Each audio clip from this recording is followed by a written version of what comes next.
primary ignition. This is Star Wars. Look out! Core. World. News. You may fire when ready. From the bright center of the galaxy, I'm Grex Kondak, and you're listening to Core World News, your whole-net news show providing in-depth coverage of all the latest stories from every sector of the galaxy. Welcome to a special presentation of Reading Rathtar. This week's main review is Star Wars Battlescars by Sammaggs. Now we host Ben Grandadam to discuss the voyages of the Mantis crew between the events of Jedi Fallen Order and Jedi Survivor. Out now. Yeah.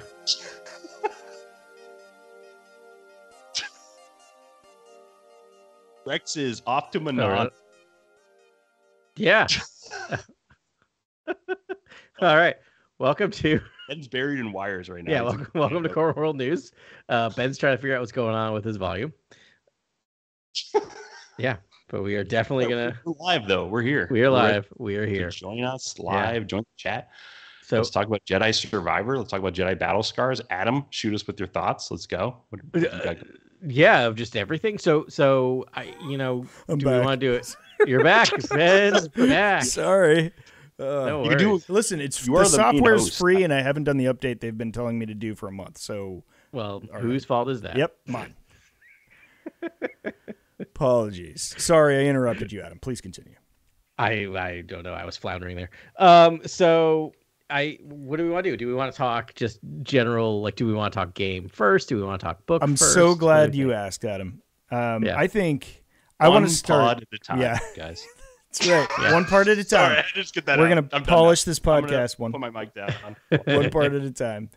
I think we should start with a book. We're going to go in chronological order here. So the book happens. We're obviously going to talk about Jedi Survivor and Jedi Battlescars by Sammaggs is the other's name. And so these are like, if you're a Star Wars fan, you're still basking in the afterglow of The Mandalorian, which was a great ride, but it's like, bam! More Star Wars content. If you're a Star Wars fan right now, you are stoked on Jedi Survivor. That's what everyone's talking about. There's this adorable promo video with Mark Hamill that I'm sure is being jammed down your throat. And it's so good though. It's such a fun one. This is what's going on in Star Wars right now. So there was also this book. As now with every game, we get these books that accompany every game, and they've all been pretty good actually. So Jedi Battlescars happened, and we're a little late. That came out a while ago, actually like a month ago. But I think we're going to cover that first, and then we're going to try and not spoil Jedi Survivor, right? Yeah. We want to I want to get you excited about Jedi Survivor. I don't want to just be like, then this happened. Like, we'll talk about some functionality, right? Yeah. Maybe we'll talk about sort of the direction and the vibe. But it's still like we're not going to ruin anything for you. You can't ruin it once you're in that game. You're just like honestly, I think all of us would rather be playing that game. I mean, I'm loving this, but there's only the one game. There's only one game. There's only the one game. No, I love the podcast, but it's very hard for me to be here right now. Yeah, totally. Yeah. Why are we even doing this? Why are we doing this? Let's end it now. Let's just put out a 5-minute podcast. I gotta go, guys. Okay. No reason we should be podding. I have to do continue. I'm vibing on this podcast right now, man. I'm stoked. I'm actually stoked about this because it's like two synergistic, media enterprises coming together. We're getting. I mean, these are serious stories. We never cover the games like afterwards and talk about the story that it brings. We're getting a book with the game. Yeah. That's I think that's fun. I mean, I think we covered Inferno Squad had a book. Oh yeah, maybe? we covered Inferno Squad. We covered I think we covered that. The Battlefront. The first Battlefront had a book, and that was too. almost an in tandem type deal. But this is fun when they do this. When Lucasfilm does this and they put out a book with the game, I think that's so great. Yeah, and I think we did do a record after the first Jedi Fallen Order. Did we talk about the story? I think we did once we all finished it, which I think we'll do again in like 7 months when we're through this game. I'm going to take my time with it, but it's going to be a minute, but it's important important narrative content. And I know I say that about a lot of games, but I mean, this is like on the tier with like a live action series or a feature film. Like it's that important in that. Is it? To me, it is. To me, it is. Yeah. Okay. All right. I agree. Not a feature film, but I'll say at least a live action series. Like it's at least as real. To me, it's I want to engender a disagreement here. So Please.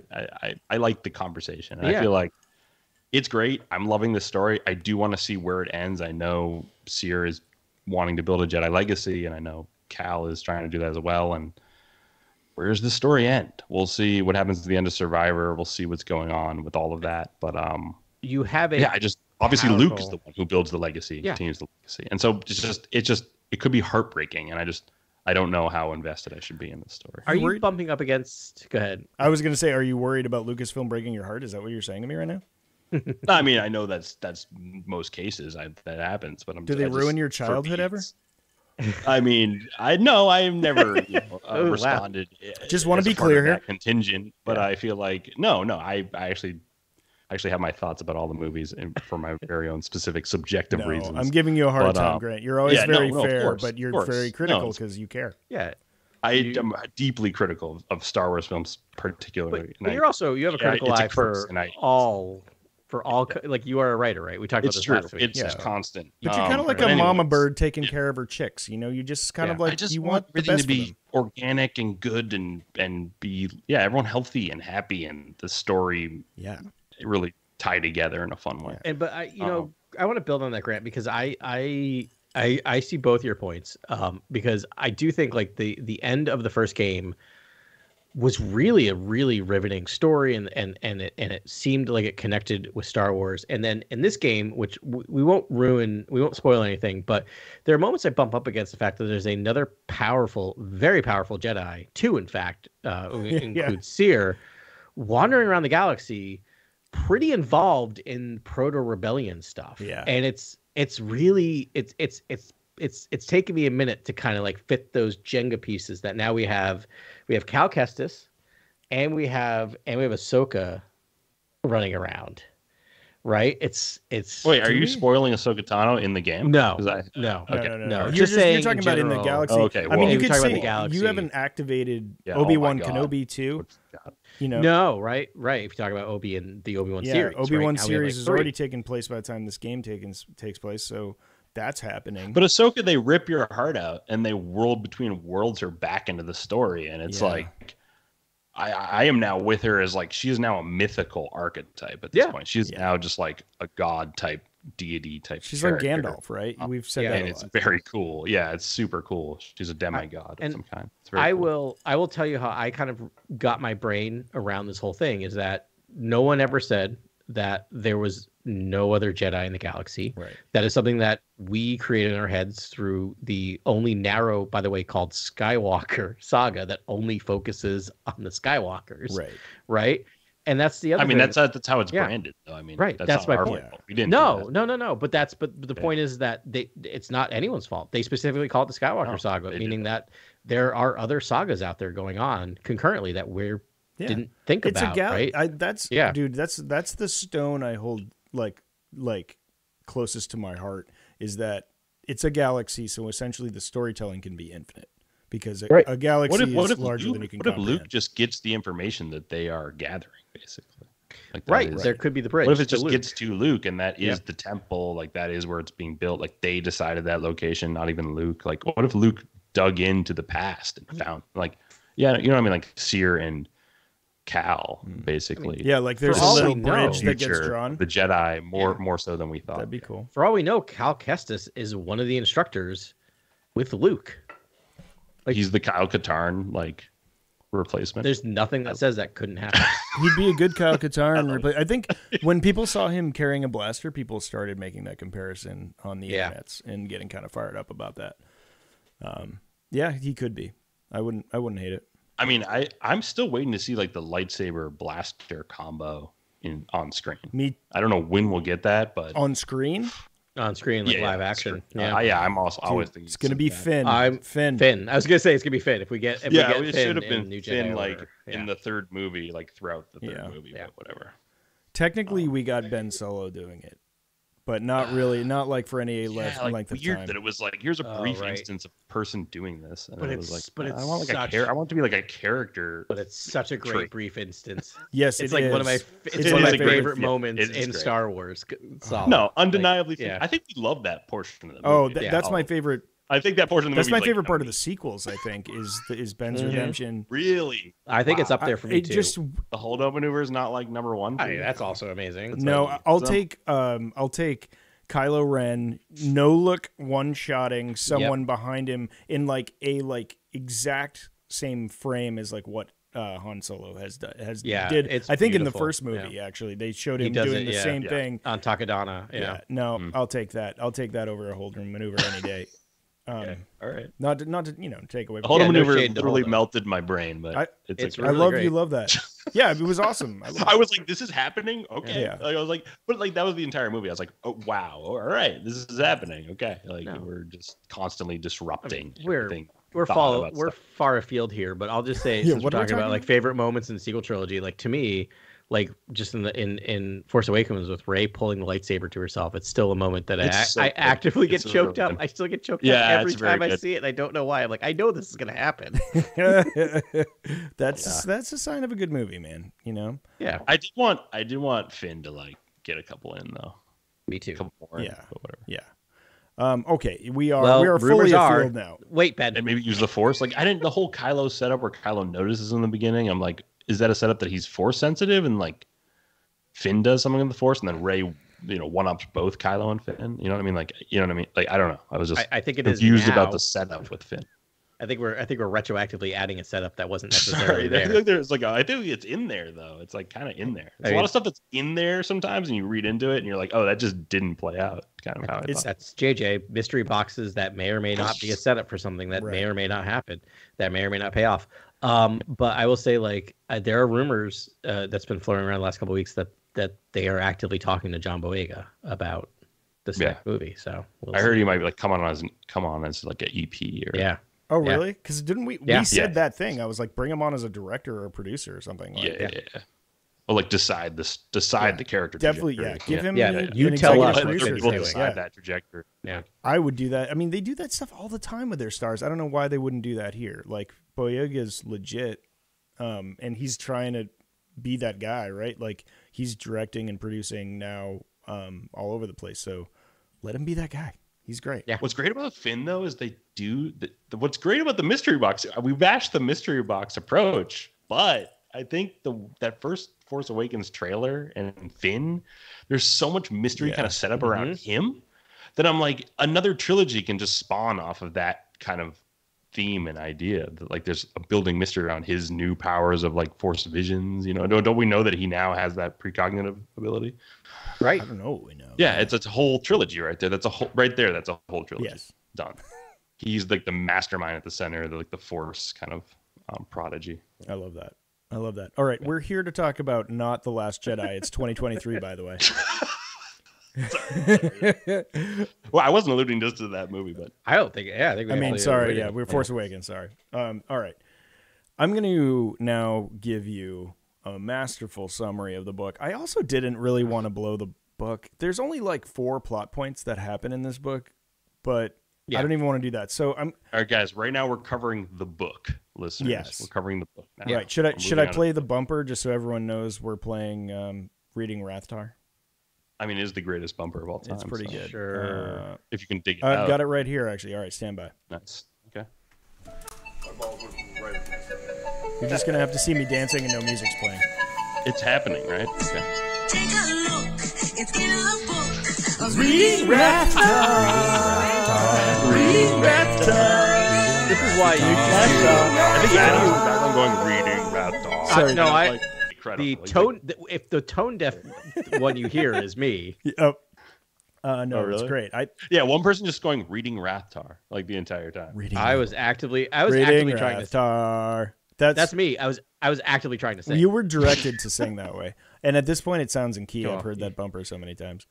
You're very kind. That was me trying to sing, and that's why I don't sing. Only to my daughter, who there's no recording devices, so that's those rules. It's great. It's great.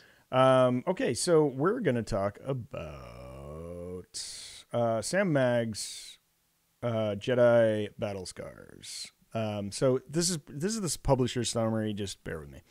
Cal Kestis has built a new life for himself. With the crew of the Stinger Mantis, together, Cal's crew has brought down bounty hunters, defeated Inquisitors, and even invaded Darth Vader himself. More importantly, Marin, Seer, Grease, and faithful droid BD-1 are the closest thing Cal has had to a family since the fall of the Jedi Order.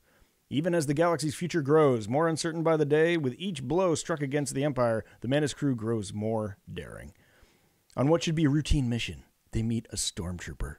Determined to chart her own course with the help of Cal and the crew, in exchange for help starting a new life, the Imperial deserter brings word of a powerful, potentially invaluable tool for their fight against the Empire. And even better, she can help them get to it. The only catch, pursuing it will bring them into the path of one of the Empire's most dangerous servants, the Inquisitor known as Fifth Brother. This tool, known as the Shroud, can keep someone hidden from everyone in the galaxy. Can the Imperial deserter truly be trusted? And when Cal and his friends have survived run-ins with the Inquisitors before, how many times can they evade the Empire before their luck runs out? So that's the thing. That's the thing that they do. That's the thing. And I mean, like, honestly, I don't really want to give a more detailed version of that because everything else, it's just like and then this happens and this happens and this happens. There's a character named Chelwanark Frethelrin. Yeah. Chelwanark Frethelrin. Yeah. AKA Fret, AKA Chell. Yeah. The quote unquote stormtrooper. Chell. But here's what I'll say is that, like, this is not, how can I say this? The plot does not matter in this book. Is that fair to say? That this is more about characters, what mattered in this and book is relationships. Beneath the sheets and the green fire that's outside the perimeter of my doorway. It's like the green sock on the door or the green tie on the doorknob, right? The green sock. Yeah. I thought it was red sock. Stop. The tie was the tie's the cliche. Tie. I think. That was the tie. Yeah. There's also, we didn't. So when I was in college, we weren't all fancy, and none of us had ties, so it was socks on the door. Same. That's why I said socks. I mean, it was never my sock, but at least anyway. Yeah. Yeah. So I mean, I'd like to just start sort of like at Fallen Order, really, like the end of Fallen Order, so we can just give this book some context because it's like, okay, so like at the end of Fallen Order. Spoiler wall for Fallen Order, but please play it. They attain the thing they were looking for, which is this database of all the Force sensitives in the galaxy to date, and they destroy it so that the Empire can't do anything malicious with it. All right, but they also can't create this legacy. They destroyed it. Yeah, they destroyed it. They straight up destroyed it. I totally forgot that part. Did you watch the preview section in the game? When they give you the preview at the beginning? Years. So they show a little movie before you start playing Jedi Survivor, and that is in it. Right. Yes. And that's how I knew that. And I knew it. But it's also still on the Mantis. Oh, really? The shards are? If you look at, there's a wall where you can look at all memorabilia when you go through the Mantis, and it's one of the. Well, you guys have actually had hands-on time. I've had zero hands-on. Yeah. So. Yeah. Well, we're going to get we'll to just specify that for the. Yeah. But anyway, so Fallen Order, I'm just saying they completed their mission. So I think the meta thing going on in this book is what are they doing? Right. What are they doing now? And they took a whole book to be like, what are we doing now? And ultimately answered it with, we don't know. Yeah, it's it, which is fair, which I kind of really love. It's just like what I love about it is they all realize who they are and what they all are doing individually. Yeah. And what they mean to each other individually, but they're not quite sure what their overarching goal as a family is. And I kind of apprecited that in this book. All they know is they're risking their lives every day for some larger cause, but they're like not all bought in on the same cause, and they're just like, right. The sense of family grew in the book, though. Like you feel like Grease is the heart, and when he lost his arm, everyone's like, "What are we doing?" Like someone just lost a limb. Like, what are we doing here? Like, and he was saying we're our family, book. And we got to look out for each other. And Grease like grabs Cal after like that explosion at the end, and like it's just like there for him, and you're like, oh, this is like the nice dad. Yeah. The dad that stepped up. Like after his master fell. He's no one else. Yeah, he's the goofy uncle. Breeze loves Cal. You can tell. Yeah, he's not the dad you may have chosen, but he's the dad you deserve. Yeah, he's great. And he's a Latero, and he's great. Yeah, he's the best looking Latero there ever was. I love the handsome jokes all time. I love them. Here's the problem with the family analogy, or maybe it fits in perfectly with Star Wars, because there's some major vibes between the quote unquote brother and sister of this family. Oh yeah. This family is like, let's just call it out. It's Star Wars. We don't even know what that love is and the depths of that love. Yeah, we'll get into it. We'll get into it to be explored. Yeah, for sure. Oh my god, I want to say so many off-color things right now. I know, and I'm not going to. Moving on. I'm going to make so many references that no one should get. All right. Well, this book is really about like a love triangle, kind of. Yeah, it is. Really, and then second chances and almost like a quadrangle, but yeah, that's it. Trust, second chances, love triangle. Yeah, that's kind of what I got out of the book. And then, sammaggs, I think, just crushes the Seer, Cal. Yes. These stuff, just annihilates that stuff. It's so good.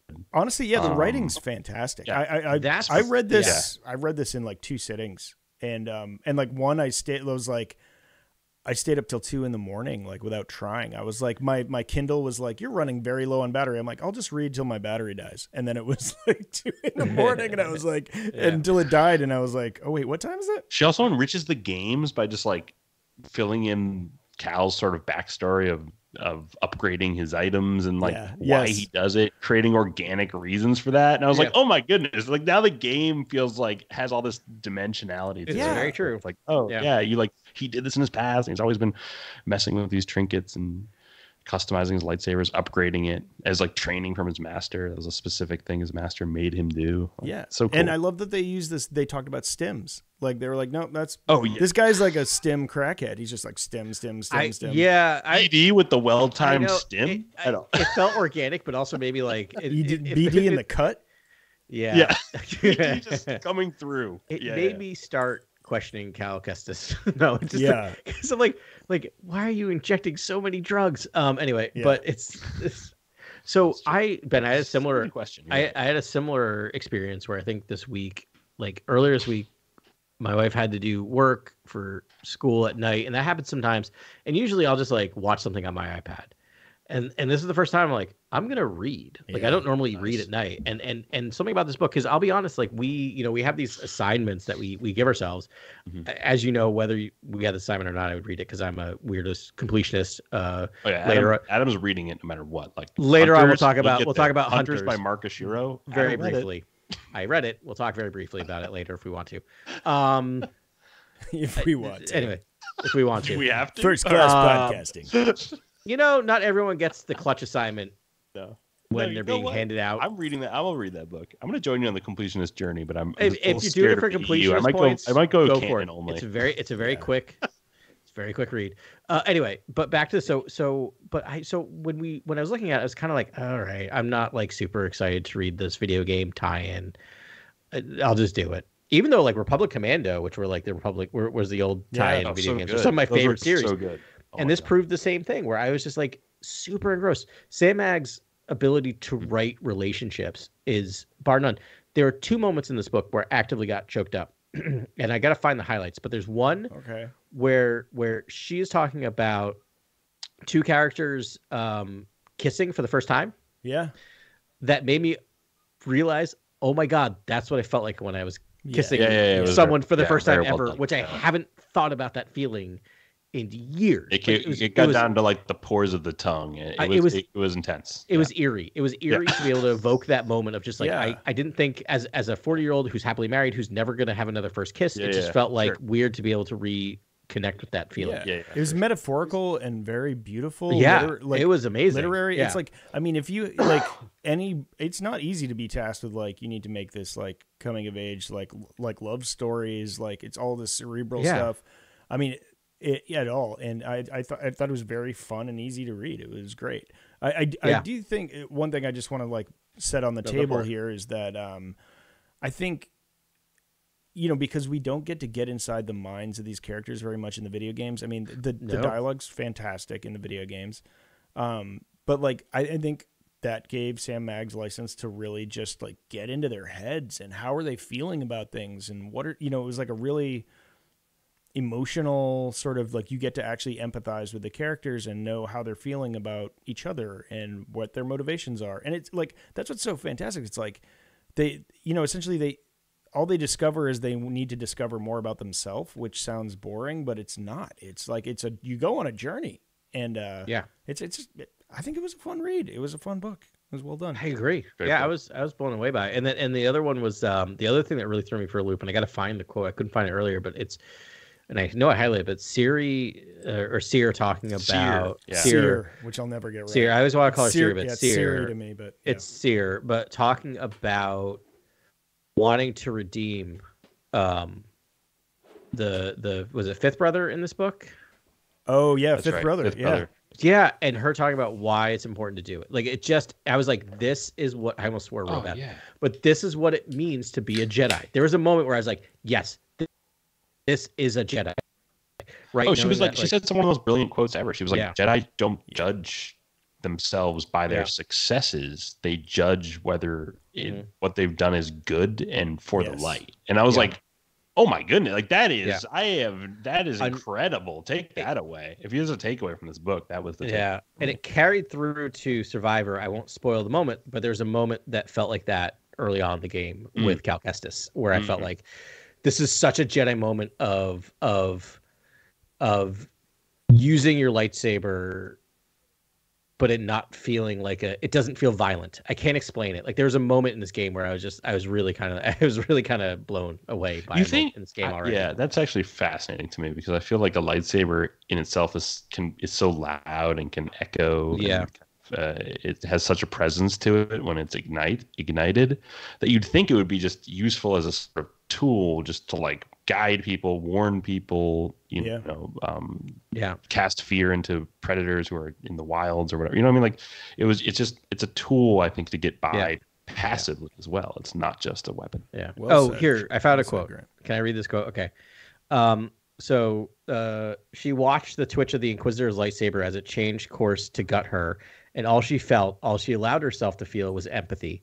Empathy for Cal and for everything he'd lost, for the poor Inquisitor and for the Knights of the Good that he was supposed to be, for herself and the way that she had to run from everything and everyone in this damn galaxy for her entire life, if only to save it. But most of all, empathy even for the Sith, for the people who would misunderstand and misuse their galaxy-given purpose to destroy balance in the Force, to bend it to their will alone, all for the glory of power and empire and personal gain.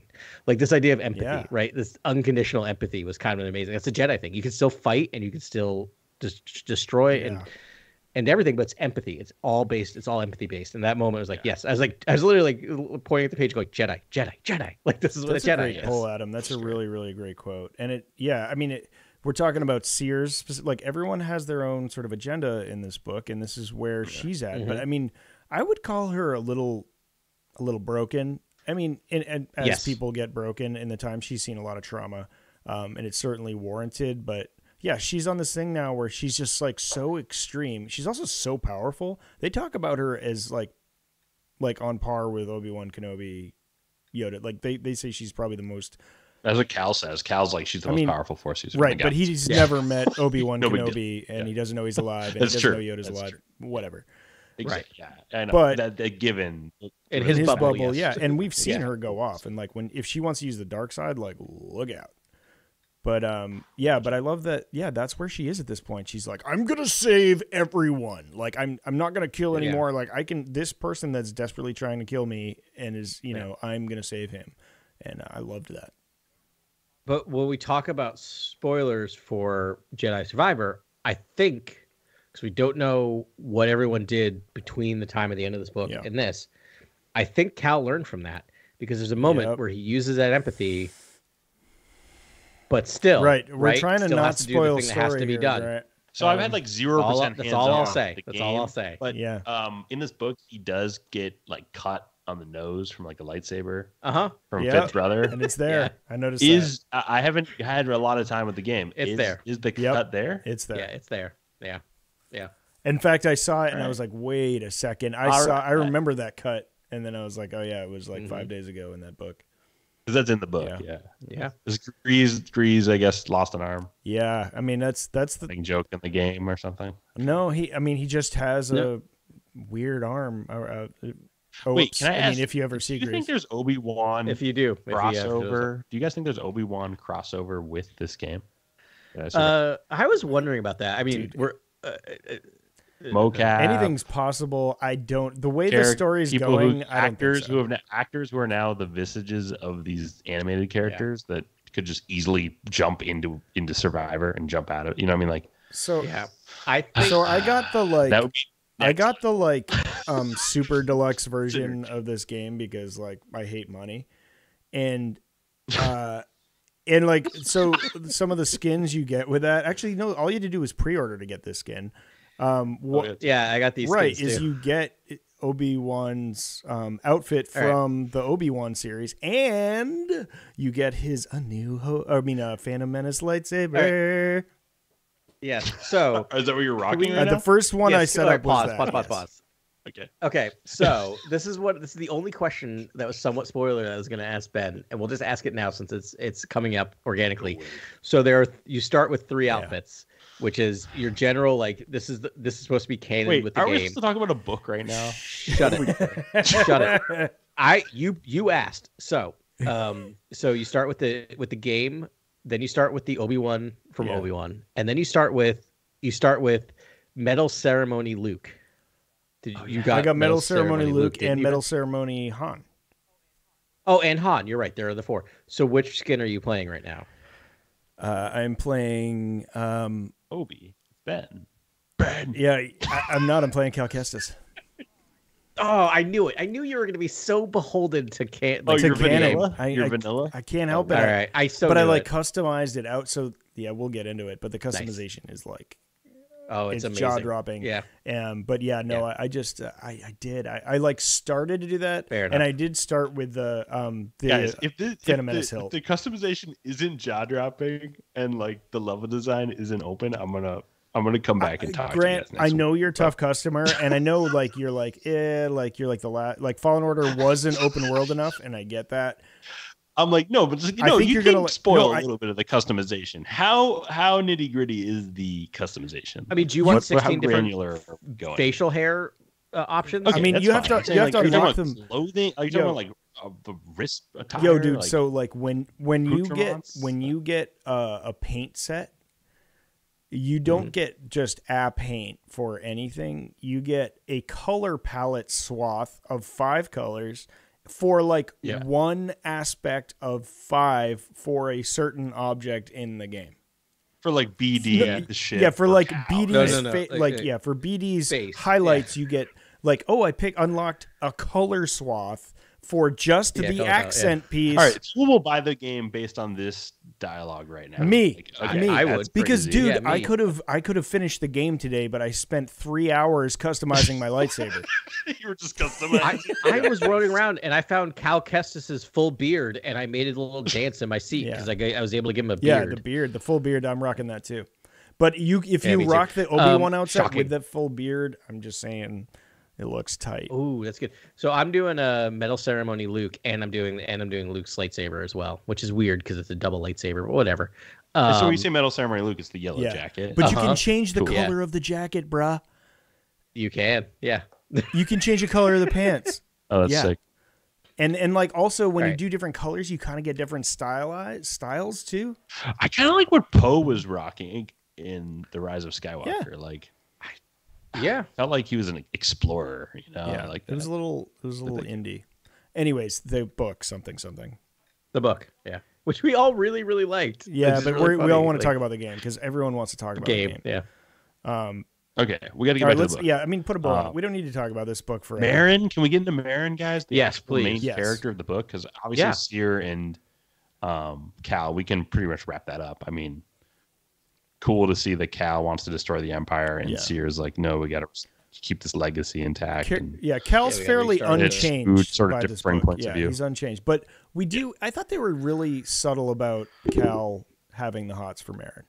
They were like very subtle. Yes, about it. At the end of the book, he has the hots for everyone. In like, right? Well, like not the hots, but I mean, like, he loves his he gets family. a lot of hugs, and he's like, "This feels nice, attachment, hugs, great, I love." Yeah, this. I think I see what you're coming from. I think part of it was is you get to the end and you almost see him questioning, do I have romantic feelings? Yeah, for, exactly. For her, or do I have, or do I like, just have familial love? Yeah, because I think for he's her? like, nonetheless, it was provoked of some. he's never contemplated romantic feelings before.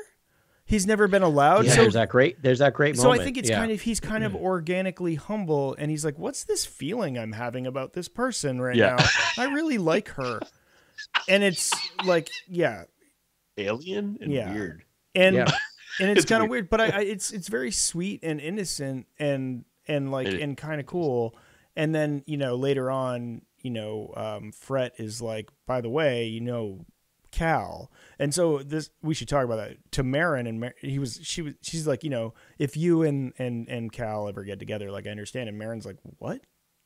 Do you remember that part? Yeah. I mean, and so it's sort of sad to me because it's like unrequited. It's going to be unrequited love, obviously, and because Marin doesn't even. She's like, I don't think about you at all. Yeah, she's like, what?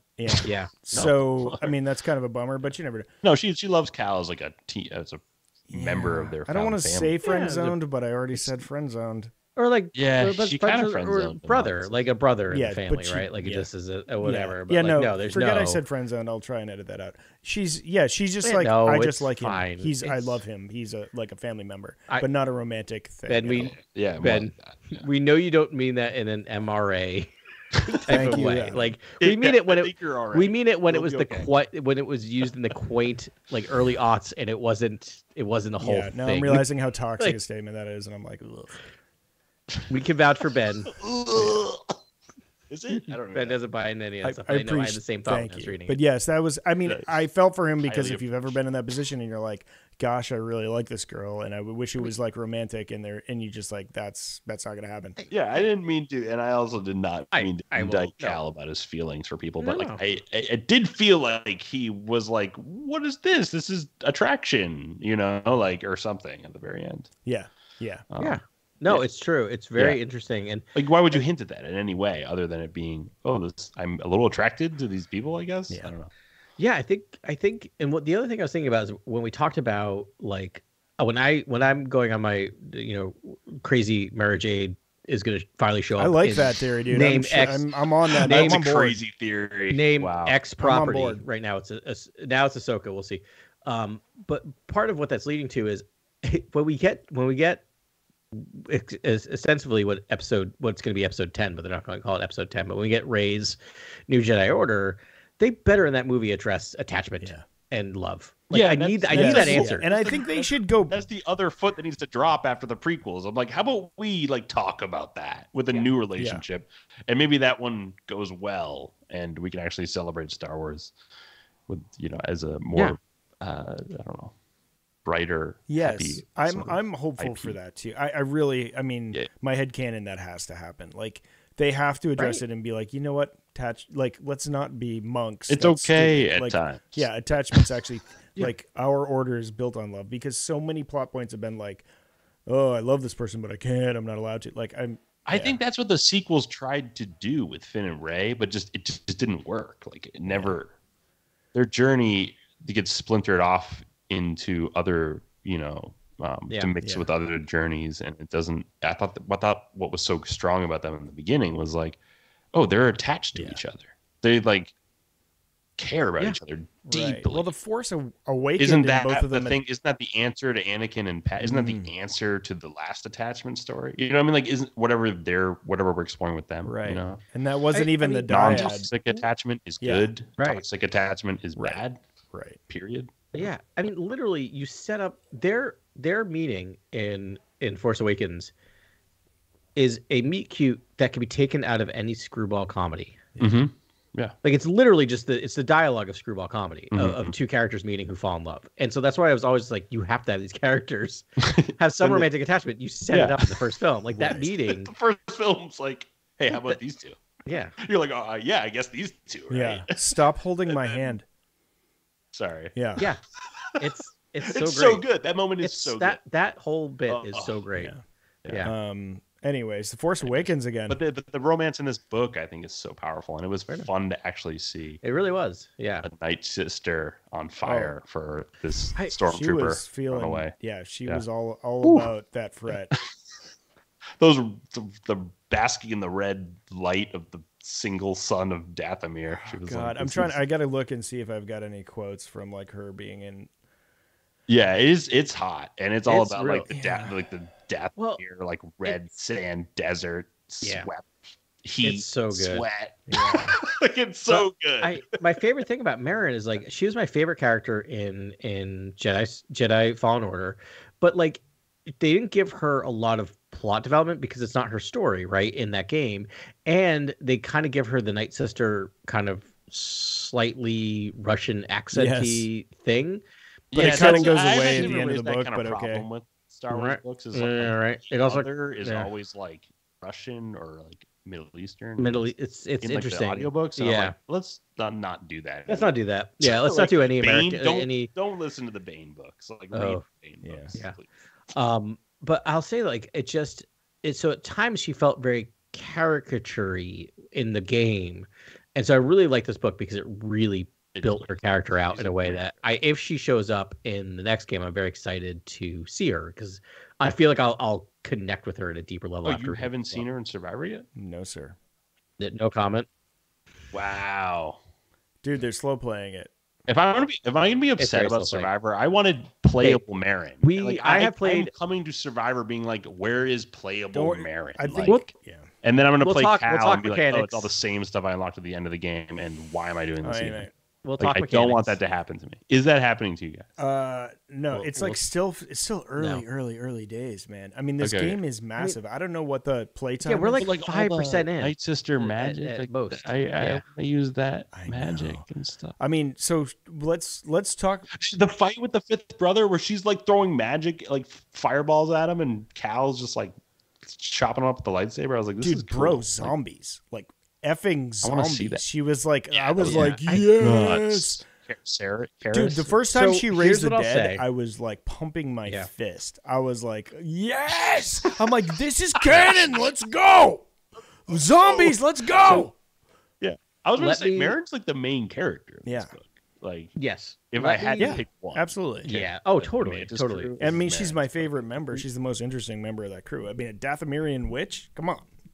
Mm-hmm. So cool. When they introduced her in the game, I was like, is this just like a side plot? Because she's incredible. And like, this is awesome. She's like fully part of your crew. Very that I think to your credit, Ben and Adam, about taking this as kind of like one of the more, I would say like highly produced, stories in the litany of Star Wars projects that are out there right now. Like this game series being as good as movies. I think you guys are correct in the regard of Merrin, because like she comes out of nowhere and she's like, oh, I like these characters are super cinematic. Like they feel like they could be the main leads of any movie. Like they're great. Yeah, I agree, and I think, I mean, I said it earlier, so I guess I agree with myself still. So what I was gonna say is that, remember that like sammaggs, we talked about her, using game mechanics from Jedi Fallen Order. Yeah. Right? But they also said that, she also, in her acknowledgments, talked about getting early access to Survivor and playing with Survivor and watching Survivor. So I think we are also getting teases of game mechanics we may see in Survivor. Oh, wow. So what this is all leading to is if we do see Merrin, which I'm guessing we will at some point. Yeah. I think the raising the dead will be a game mechanic in this game. I think we're going to see. Oh, you're saying playable Merrin will happen?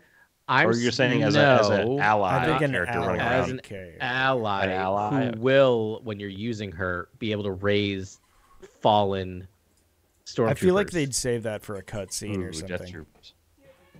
I'm guessing you're going to get gameplay of it. I love that. I think you're being hopeful, but I hope it happens too. I have theories about gameplay when we get to the game. I mean, let's face it, we're kind of in the game already. Are we at the game? I mean, like the book was kind of ended. No, we're just so excited, dude. There were so many good things that happened in this book, and I mean, I know we can just sort of like wrap it up sooner than later. But I mean, like they go cool planets like Marcana, and that's what I was going to say. That's in the Tarkin novel. Oh, that's the first novel under under Disney that they wrote was a Tarkin novel, right? And that was the planet you go to. I thought that was an amazing callback. Yeah, that is very cool. I didn't catch Zamira, that. or Nice. What's the other place called? It's the other planet. I forget. Zamira, I think. Yeah, Zamar. Yeah, that sounds right. But I mean, Marcana. I just thought Marcana was a great callback. Yeah, that's super cool. I mean, we could talk more about.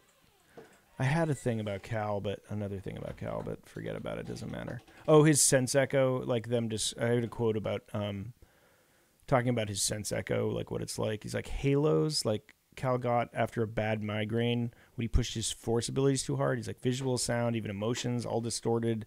They were his, but they weren't his. A memory he shouldn't be holding, one that didn't belong to him, overlaid onto his own thoughts. Yeah. I mean, so it goes on and on. But like, it's beautiful prose about like what a sense echo is. Yeah. So I suffer from migraines. Actually, they often are triggered from playing video games for too long. So I'm surprised I haven't gotten one yet today. So fingers crossed. But I read that and I'm like, oh, like, thank you for reading it again. No, but it was just one of those things that I'm just like, it's so triggering. I read that. I'm like, oh God, that sounds awful. Anyway, sorry. I get dry. Don't worry. I get the dry migraines now, which is what I call them. I don't get the pain, but I get the halos, and loss of vision. It's super wacky. It's super fun. But luckily no like crippling pain anymore. Good. So well, happy for you. Yeah. Thank you. Anyway. I guess that was just about the text and stuff. I mean, no, it's super well written. It's super. I mean, it made me like be able to completely identify what was going on. Haxian Brood. Do we want to cover all right? Guys? Yeah. I mean, whatever. They're boring. Are they in Survivor at all? Early days, buddy. Early days. Early days. I will say, all right. So the only other person I really want to talk to about in this is Seer. I know we talked about her a little before. You had that great quote from her. I have another one for the Gray Jedi people. I don't know why I'm on this personal quest to be like, there's no such thing as Gray Jedi, but I'm like, I'm right there. So like, this is. Wait, why is there no such thing as Gray Jedi? What? Well, I'll tell you why. Because here's a quote. I'll think of this. Here's a quote from Seer. The dark side of the Force, your potential connects. Your potential connection to it. Sarah responded, oh yeah, because she was worried about him falling to the dark side, is not something to turn on and off like a faucet. It's not a switch you flick when you need it.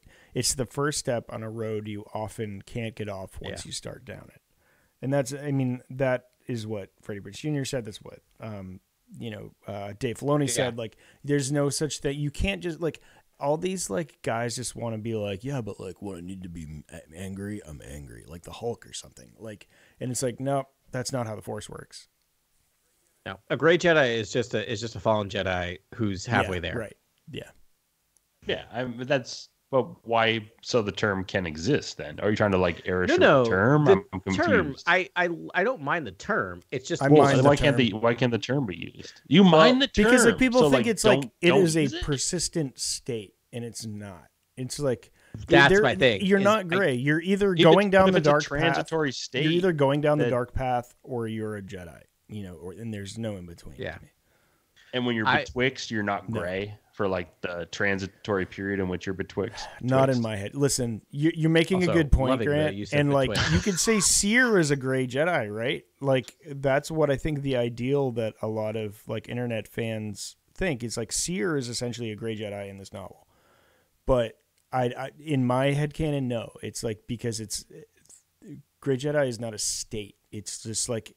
To me, it's been Gray Jedi since they basically became they basically joined with the bureaucracy of the core worlds. I think that they all became gray at that point. That's my own personal ideology. I would argue they removed everyone's themselves a Gray from the Jedi. Organic world. There's only Gray Jedi. Sadly, I think there's just it's built up into this massive monastery, and it's not a good thing. I think it needs to be more attuned to planetary like cycles and a natural world. And I think, similar to the spherical sort of temples you saw on Dantooine in the KOTOR games, it's like those to me that feels like they were more attached to the earth and the environment than being trapped in this cityscape and dealing with all these bureaucratic matters that I think are drifting away from I think the light. I think corruption is happening all around them, and they just can't see through people's lies, and they're just at that point gray, in my opinion. Yeah. So I agree. That's just I would argue that I think that term applies to even a vast area of the timeline with the Jedi history. Okay. Yeah. I agree with all this. Certain Jedi. Yeah. So so the sociologist in me needs to pipe up Here for we a second, go. because what's happening, what's Dr. happening Adam?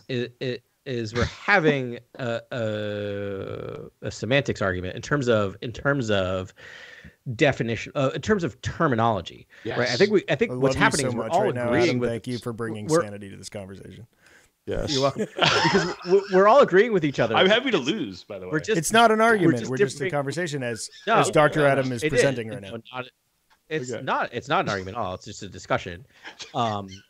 Because we're all respecting each other and not and I don't think we're all open to being. No, I think this is a larger debate within the fan community. Honestly, well, yeah, Jedi, the term, the jargon, the idea. That's the thing. It's a term. It's not.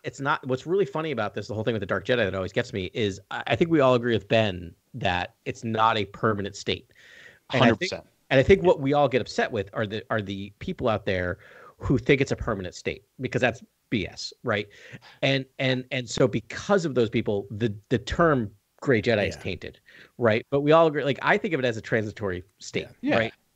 That people who are Gray Jedi are either Jedi who are just going down. Oh, they're about to be dark. Don't Jedi. Worry, it's about to be dark. We're moving through the spectrum to dark. Or conversely, I think it might be going the other way too, which never gets any attention. That's Seer to tie it back to the book, of a dark Jedi who is coming back to the light, right? Who is just starting to play with, almost like a Ben Solo type of way of being pulled to the light. Or Reva. Right? The problem with Ben Solo is he murdered people outright in the first film, where I was like, you could have been a Gray Jedi, but you just outright. Well, at that point, he's a full-on you are a Jedi. Yeah, not even a Sith, but just a Can dark we talk Jedi, about murder in reference to this book? Because they kill so many. I mean, the first act, they kill hundreds of people. Yeah, Kylo's the stormtrooper's neck cracked, and I didn't look back. Behind me. But he deserved it. You're like, wait, what is keep this? Moving. That's the game. Gameplay. Bang. Yeah, it's dark, man. What they do to people in this thing, and then, I think that's why sammaggs chose a stormtrooper to kind of highlight. She's like, all you do is just destroy countless stormtroopers in these games. Let's just give that's the thing. Let's humanize one and make it a really interesting character that.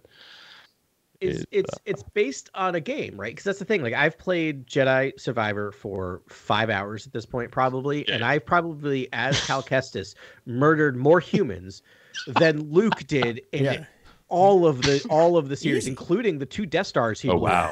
Right. I'm just and they brought back dismemberment. Oh yeah. So I'm just dismembering fools back like left and right, and I'm I'm a Jedi. I think. Yeah. So what happens? Yeah, man. No transgressions, or else. Yeah, I don't know. Yeah, it's wild. Yeah, and they never think of it it's such an introspective story, but they're never I just murdered 20 people. Yeah. I'm ready for those moments though. She's I murdered in the alleys of Marin murders a whole room of people and then reanimates their corpses and throws them at another enemy that she needs to kill. I mean, but at least she's dark, right? They talk about the fact that unapologetically dark. I actually love the talk about what dark magic is, because I always thought it's just the Force, but it's not exactly the Force. It's the Force amplifying witch power, sorcery. Essentially. Yeah. Which is some of the stuff we're seeing kind of in the High Republic comics, right? With these other Force users that are on Jedha, right? This idea of it seems to be the Force amplifies certain cultures, belief systems in different ways. I love that. I love that. Yeah, but all right. So we see that Gray Jedi term that anyone can use. We see that, but to bring it back, we see that in the Chiss, right? The Chiss's connection to the Force is different because of their culture, right? The kids get it, and it goes away by the time they're adults, right? And they only use it to navigate. Right, it's really fascinating. And it affects everyone different. I'd love to talk about. So they talk about Marin's relationship to her dark magic in this a lot, And she really thought that the source of her power was her home planet, Dathomir. But by the end of the book, I was like, is it love? Like, so essentially she has a reawakening as soon as she falls in love with Fret. And like all of her inner powers come back with abandon. Like she becomes, by the end, I think she says, I feel as powerful as Mother Tanzin, like the most powerful person they have. And I really think that it's like, I mean, I guess it could be dark magic, but it's like her deep attachment. This is where the power. stories need to go. It's fascinating. I think Adam alluded to it earlier. It's like, what is attachment? What is love? Like, the love is the force. Force is the love. If you want to comment on this, we need an actual comment. I mean, no, this book's brilliant because I think the mystery of it's beautiful, and like the romance is amplified by the mystery of the feelings that people are having. I'm just saying, as larger IP, like we eventually have to get into that. Is it dark? Like, no. Is it because she's in love? Her dark magic is amplifying? No, it can't be. Like, it opens up her connection to Obi-Wan herself, and Luke. Attachment is Luke, I know, Han, but and it's Leia. like her, like you know what love does to you, right? It Ben makes and Ray, you know, engaged, like it's the best. Right? Ben and Ray, and it's like, but for some reason, that's to me that seems like the common denominator to like why all of a sudden she's enraged. If she's a dark side user, and like it's the fear, the deep fear you have about someone you love, like losing someone you love or something bad happening to them, that is like I think fueling her fire. Like the dyad commentary is such a sidestep from kind of like what we actually need to talk about. It's wild. We can't. Anyways, we can't even. Hold on. Hold on. It's such a like, really? They're adding this on. All right. Okay. All right. Here's the thing. Ben, I got to respond because I agree with you. Love, absolutely, right? The fear of losing that person is doing that. Like being like a new father, thinking about that. Like that, all the that negative old adage parts that of love, like, right? But I mean, okay, this is gonna get super sappy for a second. And I'm just sorry, but like, I have only been the best version of myself when I am actively in love with someone. All right. When I'm not in love with someone, I am not the best version of myself. And that's not to say I'm defined by the people I love, but when you love someone, you want to be the best version of yourself, right? And so I honestly am starting to believe when I'm reading this stuff that love is the connection to the Force, right? Attachment is the connection to the Force. It can go good and it can go bad. It's depending on how you use that, right? Like not everyone who is in love ends up being super jealous and a stalker, right? That's the dark side of love. That's right, Adam. I think you just changed my life with that statement. Actually, I've never thought about it that way, but you're incredible. I love this. I think you made me a better person because of that statement right there. I've never thought about it that way, but you're absolutely correct. Yeah. No, love. Love and being loved is, I think, it's definitely going to bring out your when best. You're caring about someone parts. other than yourself, you are your best self. Can I also ask you a question? If the Jedi really didn't want attachment, why do they do the master and apprentice model? Because that will absolutely engender love. So we rip you away from your family. Just a clinical, weird, like apprentice or a mother figure. Here's one person. Here's one person that you will gain all knowledge and connection with. That's not going to lead to love. Oh yeah, and it always is love, by the way. Like every single Padawan and no, I mean like Dooku and Qui-Gon. No, but I think Qui-Gon loved Dooku. Actually, Qui-Gon did love Dooku. And Dooku, absolutely. I mean, if we looked at the Tales of the Jedi, like Dooku loved Qui-Gon. I think Dooku loved Yoda too. Absolutely. Yeah. Because when he talks to him, he's like, my old master. Like, he has reverence for what they were. How could you not love Yoda? Like, if he was your master, bro. Yoda's your master? You kidding me? I love him right now, and he doesn't know who I am, right? But it's like, if he was your master, forget about it. I just want to say thank you, sammaggs, because this is not something I have been sitting on for a long, long time. It was really this book that kind of just, like, put all these puzzle pieces together in my brain that I've been sitting on for a long time because Anakin's speech about love, like what is love and what is attachment and what is like that whole speech he has, right? Is it episode 3 or episode 2? What episode does he, when he's trying to convince, episode 2, when he's trying to convince Padme it's okay to love? No, episode 3. Because it's already happened and she's just like, no, you're right, it's episode 2. He's like, so you could say loving is central to compassion is central to a Jedi's. Like, yeah. He is so close. He is so close to being right, but he twists it, right? Because it's that sinister side of it, right? The fear of loss. That if you're not figuring out how to deal with that fear of loss. Exactly. It's like, I've never seen this animal before, but if anything bad happened to it, I'll kill you and everyone in this room and then myself. that meme. I don't know if you've seen that meme, but I love it. Because I know it would be fun. Yeah. And it would be fun to see a trilogy that heavily focuses on an Anakin and Padme type, a romance that tightly wound and sort of romantic and Shakespearean, like something like that. Again, it just takes it in a wildly different direction, like just a weird new direction. Like that would be so much fun. Sammaggs would crush. Dude, last week there was like this British like talk show, and they had Natalie Portman on, and somehow this dude got her to act out like scenes in rapid succession. No way. Of Star Wars. Like, and it's like her like I hesitate to say worst lines, but just like, and it was amazing. And they had like little rushed costumes that they put on, and this I don't even know the guy's name that was like the host of this show, but it was so cringy. Was it Graham Norton? It was so cringy, but she nailed the lines, obviously. That's amazing. I thought Natalie Portman was. I thought like Phantom Menace is like my third or fourth favorite Star Wars film. I think it's fourth or fifth, actually, now that I think about it. Mainly because of the Queen Amidala sort of like acting and like the lines and just like the strength of that performance. I was blown away by that when I was 10. I know, but I think the nature of how they did the joke was that like they pulled it entirely out of, like, when it's just like two people in bad costumes saying the lines, it's really bad. But like in the context of this like space mythos, like it's space opera. I loved it, and I always will. But it was. But like Amidala as a character, great character. In the first instances of seeing that character for the first time, I thought that was very Star Warsian. I thought it was very smart to do like Hidden Fortress, almost like this royal character. I thought it was so smart. I was like, oh, of course. Yeah, I loved the voice. The voice threw me. I was like, why is she talking like that? And then it was like so much mystery, and then so cool. Yeah. There we go. That's why the Phantom Menace is powerful. It's so fascinating because I remember when we watched Hidden Fortress like way back when for this. That was my first time watching it. I'm like, oh no, this didn't influence the original trilogy. This influenced the prequel trilogy. That's what he's just like. No, you know what? I know I kind of took like R2D2 C3PO from these two characters, but I was gonna do everything else. Like I'm just gonna straight on do it for the prequel trilogy. Like there's no. Like it's a 1-for-1. Yeah, no, movie. I mean, I love Phantom Menace, and honestly, we just quoted Attack of the Clones again. Like, Attack of the Clones will always have a spot.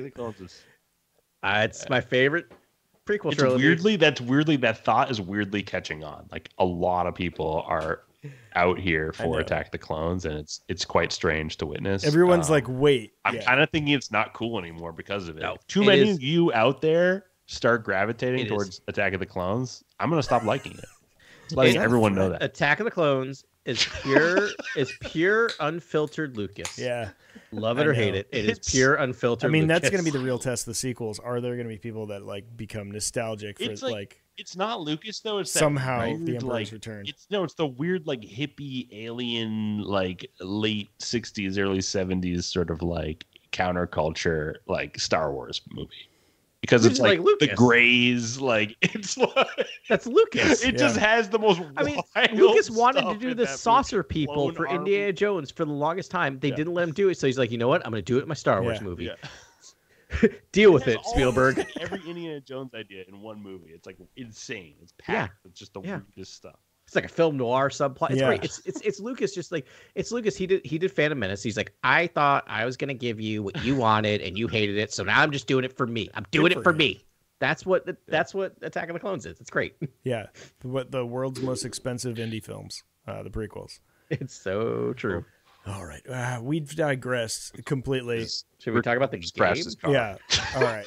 Tell you what, I'm going to go ahead and play the bumper for There's Only One Game. It's a really catchy bumper. I'm going to do it, and then we're going to officially talk about the game. Ready? Here's the bumper. You got to wait for a second. There's literally only one game. There's only one game.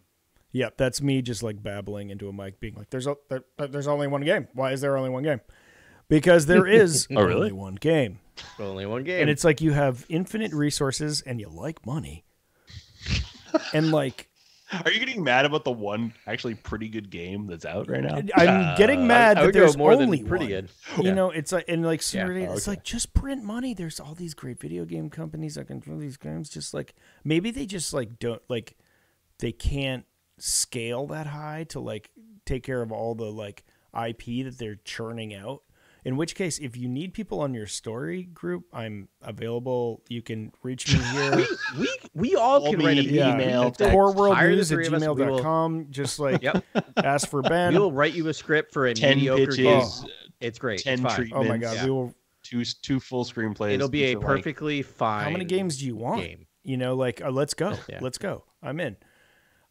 Yeah. So, anyways, there's only one game. Just a BR, just a battle royale on like Nel Hutta, with just all the things you've seen in Mandalorian as items to pick up. Oh, that writes itself. That's done. So yeah, it's I don't know. I think part of why there's only one game. I know we're trying to move past this. Is like I think it's their obsession with canon, which we can see from the novel. Which I'll do my like 1 minute Hunters review. Book. It's a young reader, so it's it's a quick read. It's fine. The thing about that book is that they are. I don't know. That's a good question. I should have. Sorry, all let's this just at least information say ready. what the book is before we start talking about it. Mark Ishiro wrote it. Mark, who is a valiant effort. And what's the name book. of the book? It's just called Hunters. Hunters Battle for the. Sorry, my iPad. It's based on the hero shooter type. Was a mobile game coming out or Switch game? Or it's gonna be on. It's gonna be on Switch. Switch. Sorry, my Kindle literally just shut down while I was about to like pull all this stuff up. I thought I was like so ready to do this. Hunters Battle for the Arena. It's a game, Ben, and it's coming out soon. So there'll be 2 games. Kind of. Is it right, coming out? Is it coming soon? out because it's been coming out for a long time and then being shut down for a long time too? It's never coming out. It's never gonna happen. Yeah, it's in the Timelines book. I think I saw Hunter's stuff. I was reading the Timelines book. There's a lot of this book they finally put out because they're like, you know what, we don't know when this game's coming out, but we have this book, we just got to put it out there. And I paid $9.99 for it. So it's fine. It is $10. Yeah, because I'm a completist. The author does a valiant job. It's well written. It is very well written. It is bending over backwards to try to have this explanation for why you have all these disparate type of characters. One a Force user, another one ex-Stormtrooper, another one Trandoshan, a Wookiee, 2 Jawas on top of each other. In a battle, not in the way you think. Oh, you mean like BoJack Horseman? I don't. 3 guys in a I trench don't coat? know what they do when they're. I don't know what they do when they're not in the arena. Not here to judge on it, really. We all know. Yeah, more power to you. So they hairy. Very hairy. They're very hairy. So the story is interesting in terms of like it's about this main character. I can't even remember names. This is just going to be a real quick version, but like I'm not even going to do the summary of it because what it is like I'm trying to explain how you have all these characters fighting constantly and being randomized into groups, but not dying as you would if you were having people fight each other all the time. So like they do all these things in the novel where it's just like, oh, they wear these special wraps that mean they don't get injured, and they work on these backstories where it makes it feel like WWE basically, like wrestling. But then so it's really clunky. And again, more power to the writer. Yeah, can you believe that job? You are doing the Lord's work trying to fit this thing into canon. But can we just let canon go sometimes, especially with the games? So that is my quick review of Hunters Battle for the Arena. All right. It's also risky territory because this galaxy has many problems, and a lot of people who are in gladiatorial rings are like fighting against their will, and it's like you're really gonna write like a junior novel, or a young kids book about big swing. That sort of an environment, big swing. Maybe no. It's a book big for that swing game. on top of a big swing. You're like, okay. Because it's a young reader, Yes. right, Adam? It is a young reader. However, I want to read 2 things that made this book. It is like a Nintendo Switch game, though. It is like it is on for Switch. young It's kid. it's a legit game. Yeah. It's like, If we ever see it. Soccer So Bros. 2 things that make it the book almost worth reading. The first is that they introduce the subgenre of music called gonk rock. Yes, let's go. They didn't introduce that. That's something else, isn't it? I think that's Gonk fresh. Rock? I don't know. Oh, about maybe that. not. It's Is it the just style, a gonk going gonk? And let me inform you. So it's the style originated from groups who ran their amplifiers through gonk series droids, so their name just stuck. It was loud, it was fast. It's punk rock. It's punk rock in it because the author also includes fake names of bands, which to me, having some punk rock thing is there's one called Good Clone, Bad Clone, which is a takeoff of Good Cop, Bad Cop, which is a punk rock band, which is hilarious. And what's the other one that's there? It's and the main character was in a band called Corellia's Not Dead, that played in a place called the Blue Factory. Oh, and there's spies. There's the Spires of Batu. So wow, it's there's just a lot of band names there for one genre. That's awesome. Yeah, you're making me want to read this book now. I've totally turned full circle on this book. What? Sure. So anyway, I really appreciate Gonk Rock and I have questions about actually, this is a somewhat segue into this game. So Ben, have you gotten to the point of this game? Now we're talking about a Jedi Survivor. Yes. It's going to be like a very organic. I'm plugging my ears. No, I'm joking. No, so there's a mechanic where you can buy things from a shop. Have you gotten to the point where you can buy things from a shop? I've gotten to that point, but I have not bought things from a shop. So I bought something, but I didn't buy what I wanted to, which is you could buy music tracks at the shop, which I haven't bought one yet. You're telling Ben he can buy music tracks? Oh so there's in-game music tracks you can buy. I don't know how they play or what they are, but there are music tracks you can buy in the game. I bet you can play them in bars. I'll just say bars. In bars, and that makes if sense. you happen to go to a bar at some point, you could play it in that bar. Yeah. Are you guys trying to tease that there's like sweet nightlife environments in this game, like some street food and sweet cantina action? See, that's the thing. I've gotten to the second planet. Right? Adam and I have gotten to the second planet. Same. We're right around the same. Yeah, Grant's time, on the first still, which is fine. There's like sort of. I don't even really want to say it. I'm not going to say it. Okay. There's but like, how much elation did it give you on a scale from the 1 to first 10? planet? A lot.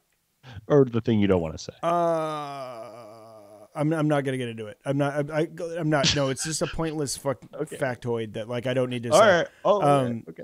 No, I'm just sorry. Yeah. But I have to say, after what I've played, like I have no idea where this game's going.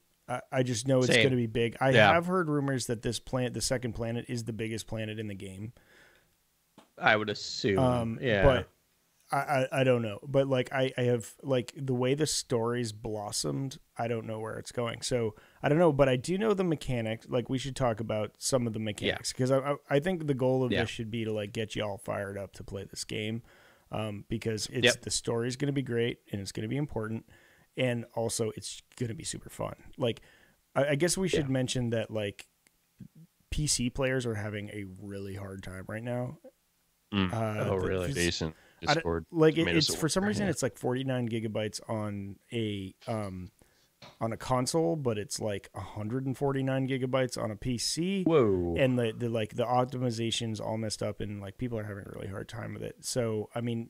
If you're a PC only gamer, like maybe give it a month for them to like do patches and whatnot, but they're having a lot of problems. But everyone else, it got like a 9.8 or something on like IGN. Like it got like a it's been getting great reviews and I believe it because it's much more open. It's a much more open game. Yeah. I mean, when you go through the first planet, it's pretty much like a continuation of Fallen Order, just because that's like your like training planet. It's like you getting comfortable with the mechanics and the new mechanics that they're bringing in. Yep. I was in that first planet that you're on. I was a little underwhelmed, to be honest, because it felt like I'm just playing an upscaled version of Fallen Order, right? Like it felt very much like just Fallen Order again. And then when you get to the second planet, that's when I'm like, oh no, this is the game. Like this is the new game. And I'm like, this is awesome. And like I have a feeling, like you said, Ben, this is probably your hub. I'm thinking this is your hub world. This is the world that you are going to be traveling from and traveling back to. And like there's so many things to explore that I'm like, oh, I can't do this. I have no idea when I can do this. I have no idea what this thing is. I got to figure out some other mechanic before I can come back to figure out what this thing does. Tracker mines. You play with tracker mines a lot. Yeah, been throwing those things around, grabbing them, throwing them, doing other stuff. I have one that I'm like trying to figure out how to get one to come over. I don't even know where they're located in the second world. Yeah. So there's and it's huge. Like I mean I'd been on the second planet for however long, and I think it for hours. Maybe mainly because I was customizing my lightsaber for hours, but it says like I've only done like 12% of it, and I've covered so much ground. Same. And I'm like, okay. No, I can't. I don't think I'm gonna sleep tonight. I think I'm gonna get off this podcast and just mounted gameplay. There's apparently mounts in this game. Yeah, I haven't done it yet, but neither have I. I haven't done either, but I know they've teased. They've suggested. Yeah, they touted that feature pretty early on in the trailers and stuff. Like I mean, I think I've discovered where I will get my mount. Oh, cool! But I haven't been able to mount something yet. I wonder if it's something that you have to pay for or earn or something. I don't think so. Yeah, I think it's going to... No, I think and I have a feeling... the Force or something, done deal. I'm wondering about that because you see the mounts in the wild. So I'm like, I bet there's a mechanic where... Oh, so it's like a Horizon where you just like can commune the wildlife or whatever. I'm guessing. Again, I haven't done it yet, but I think that's where they're going with it. Oh, cool. But so it's like if you've played Horizon Zero Dawn, if you've played Game of War... or God of War rather. Game of War. Where's that game? It sounds like a boring game. It's a card game. I play that card game a lot. Yeah, the Game of War. It's a card game. Very boring. You can play some War in there if you like cards. No, be like us. Yeah, but like like all the also Ghost of Tsushima. Like they were shamelessly borrowing, but they've created something new. I guess Dead Souls. You're right. Like with the save mechanic. Very Dead Souls.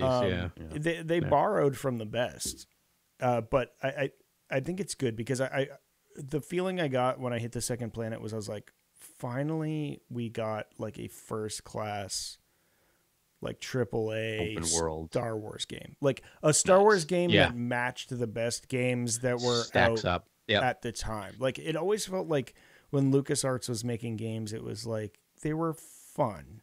But it was like the mechanics, the gameplay, the user interface was all sort of, a couple generations behind where the best games were at the time. But this is feeling like maybe they're there. And they're breaking new ground, right? Like, it felt like, the old LucasArts games felt like they were always a clone of a game that came out 3-4 years ago, right? And with a Star Wars, it was the Star Wars skin over it. But this feels like it's something different. They actually thought about what works in the Star Wars universe, and it does feel like something different, and it took me a while to figure out what it was. And the other thing that I was somewhat surprised about, and I think pleasantly, is I thought for sure they were gonna scale back the difficulty level of the game because of how much commentary was around the difficult level of the first game. Was there I'm here to tell you there was a lot, and not necessarily for me. It's a difficult game. It is a difficult game. Yeah. And it wasn't necessarily negative, right? People were just surprised for it. And I'm here to tell you, I don't think they did. I think this game is for me I feel like I'm dying just as much. I'll tell you, I'm not getting as frustrated. I'm not getting frustrated, right? Like it always feels like I'm like, when I die, it's almost like, oh yeah, I get to go do it again, try it again, and figure it out. Like it's very. I will say I'm playing this on Jedi Knight. Because there's like, I've played God of War on the hardest setting, whatever, because I feel like that's what that game so metal. That's what that game wants. But like this, there's a certain thing where you're like, you want it to feel real, right? Like I'm a Jedi with a lightsaber. I should be mowing down people. You know what I mean? Like is Jedi Knight the base, the one it starts you at? Yeah, same. That's the one I'm at. And it's still challenging. It's still very challenging. It's challenging, but this is also for listeners. In 2 weeks, when we or next week, even when we come back and talk about where we are in Jedi Survivor, Ben will be like, "Yeah, I'm on the hardest level." I don't know because like I went back the past couple weeks and I played. I was playing Fallen Order on Grandmaster, and it was stupid. Like it's the whole mechanic of like, you have a save point and you can go. And so many times I would be like, okay, I defeated a squad of stormtroopers and then a monster and then a purge trooper. But then like the next squad of troopers finally killed me. And so I have to go back and I have to play through all of those scenarios again to get back to kill the guy that has all my like skill points and all that. Like, I was underwater.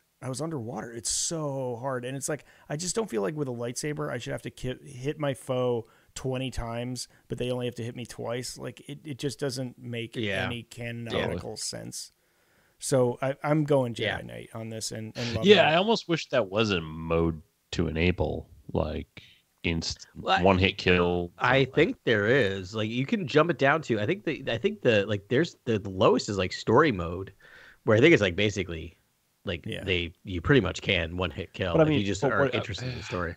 I just like when games sort of treat like elements as elements, like if someone's wearing Beskar, like then they can be impervious to a lightsaber swing or attack. Right. But they're not, like it's just cut right through. Like I like the hyper realism when it comes to the materials and elements in which like you're hitting or firing at or whatever. Like Grant, I will say I have run across a battle with let's call it a mini boss, and that mini boss was able to do things that made you forced you to change your fighting style.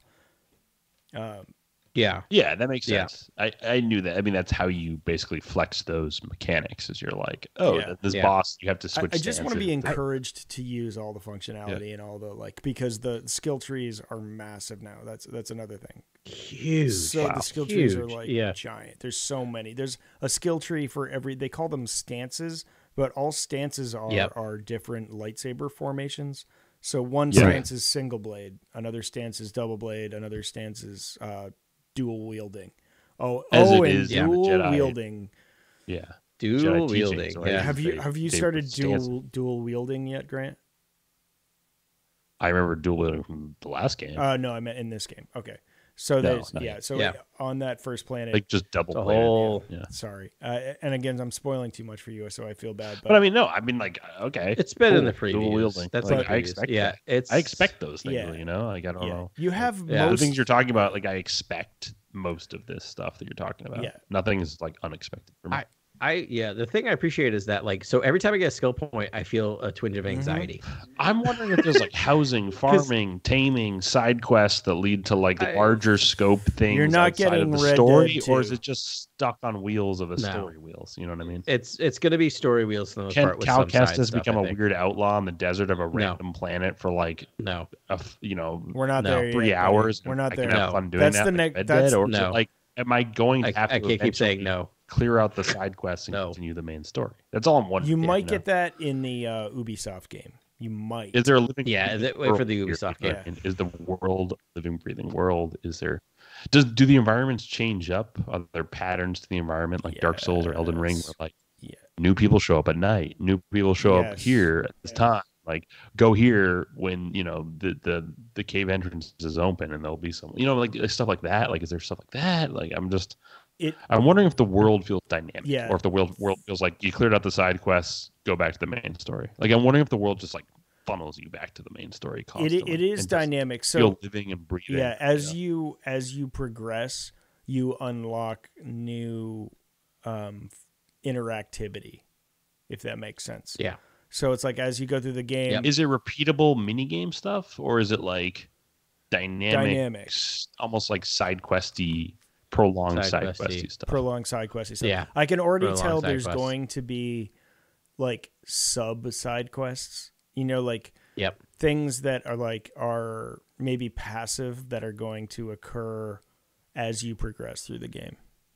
I love when there's a good economy in a game, and like you can basically like farm something, and like an NPC is involved in that process, and you can basically like repeatedly kind of like gather the things that person needs to get some credits, because credits actually matter because you can buy new speeders, ships. God of War was like that, actually. They did a great job with that. Yeah, I kind of like that when it works out in a way where it's like, I don't know, the way that But it's so huge that every time I get a skill point, I feel anxiety because I don't know which one to choose, because there's so like I'm just like, am I doing the right thing? And then every time a new boss shows up, like I actually in my chair going, oh boy, like which I haven't felt that in a video game in a long time. I have a new a new method where I actually build up the like force powers and the health powers first. Health, that's kind because of I'm like until I'm using all of my lightsaber techniques and forms and force forms, like I don't need to keep getting more because I'm not even using the ones I have, and I hate that. Like I want to use the whole arsenal, like have it all at my fingertips.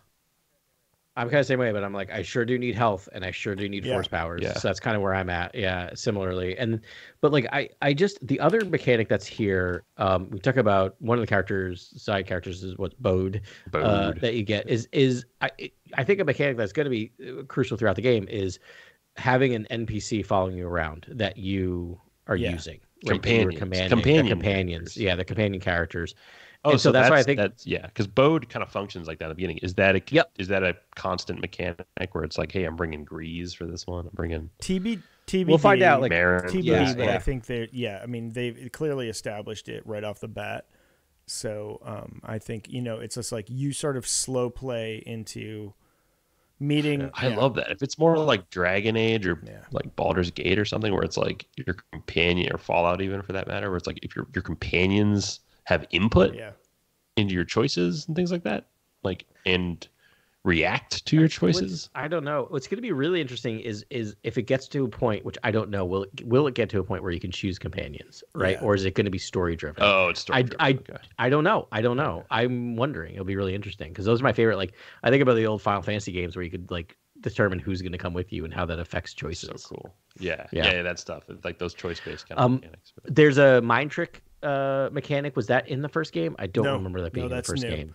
Yeah, that's new. That's new. You can mind trick people. The button that you use for mind tricks used to be the freeze button, and now freeze is double thumbstick. I think double thumbs. Yeah. So they're making more real estate on the controller, and so the whole mind control is like a whole other tree. So it's great. So you start pretty much with everything you had at the end of Fallen Order. And then now you're growing your skills, which you're growing. Yeah, makes sense. Yeah, it's awesome.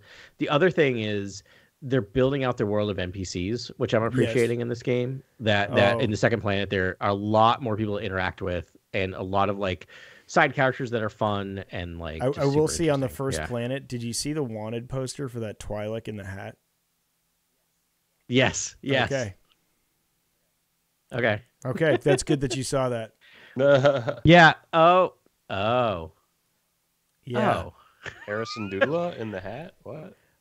No, at first I thought it was Harrison Dula. That's why it caught my eye. But it has like Dave Filoni's hat on, and then I was like, oh no, this is a different character. Wait, like thank you. Wolf, I didn't put that together. Wolf signet on the hat and everything. No, really? It's no wolf signet. No wolf signet. But it's. I was wondering, like, what's up with that character? That's what's up with that character. There you go. Thank you, Ben. Yeah. Did not put that together. I mean, oh God, I so bad want to talk about gameplay. I think we have to talk about it offline though, because like seriously, like, I mean, I did not want any spoilers coming into this game, and I'm just trying to get people stoked on it. If you're not playing it, and you like video games and get in, just go for it, go hard.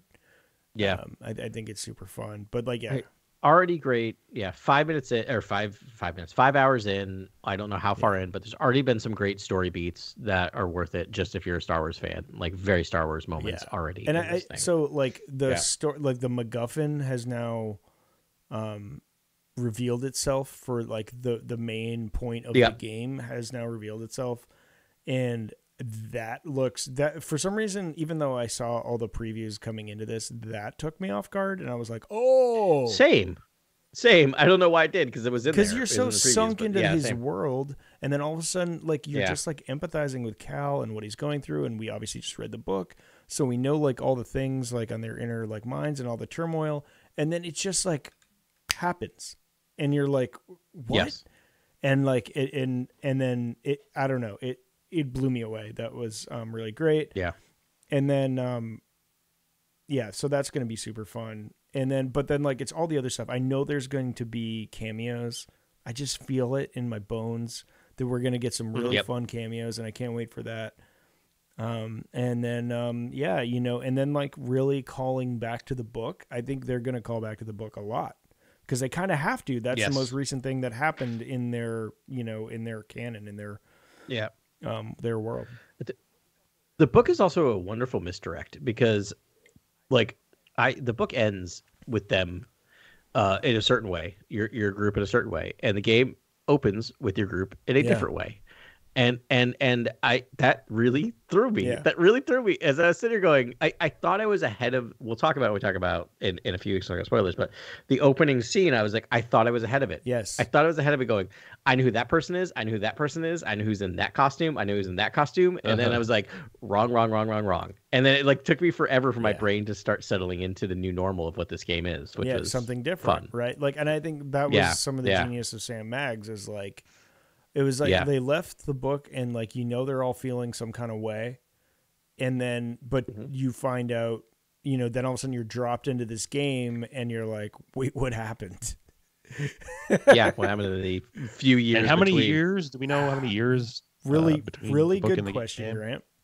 Before you signed on, we Adam and I were going through it. I only have Wikipedia to go on right now. I tried to go into the Star Wars Timelines book that we all just bought, but I couldn't find it because the book's a doorstop. So the Wikipedia is saying that the book takes place somewhere between 12 and 10 BBY, and Wikipedia is saying that the game takes place 9 BBY. But I'm pretty sure in the game they say that they haven't been together for 5 years. Yeah, it feels when that game starts, it feels like a lot more than just a year has passed. And I think I think Wikipedia might have it wrong because it's so new. I would if the timeline that I think is right, if it was between 12 and 10 BBY for the book, if that's even accurate, then we're talking 5 BBY, 7 to 5 BBY. Which seems right to me. Yeah, that seems right because just from the little I've now seen, you're getting into Rebels territory. You're getting into Andor territory at 5. Because like Eldani is news that I think made it around the galaxy, I believe, right? Yeah, and I think that was 4 BBY, Eldani right? heist. So I mean, so you're overlapping with a lot of really interesting IP. I mean, who knows? And Obi-Wan. I mean, we're definitely overlapping with Obi-Wan. Yeah, there's also totally. But it's so the timeline was important. That was one of the things I was like, I need to figure this out. But I'm not convinced that I have it right yet. No, what's weird is because what's strange about Fallen Order is that you destroy whatever Fortress Inquisitorius. And they rebuild it. Saying that, but so that makes me think that they destroy and they rebuild it in a matter of a year, a calendar, a standard cycle, an underwater fortress. And it's it seems implausible given it's all this high pressure containment underwater. They rebuilt the Death Star. We are such nerds. We are such nerds. We're like, how do you build an underwater fortress? Pressurization. Listen, we know where this podcast always ends. It ends in just complete nerd zone. No, I love it. That's what when I'm lying in bed at night trying to go to sleep. It's usually you complaining about the decal on a TIE fighter. So this is another thing too. Yeah.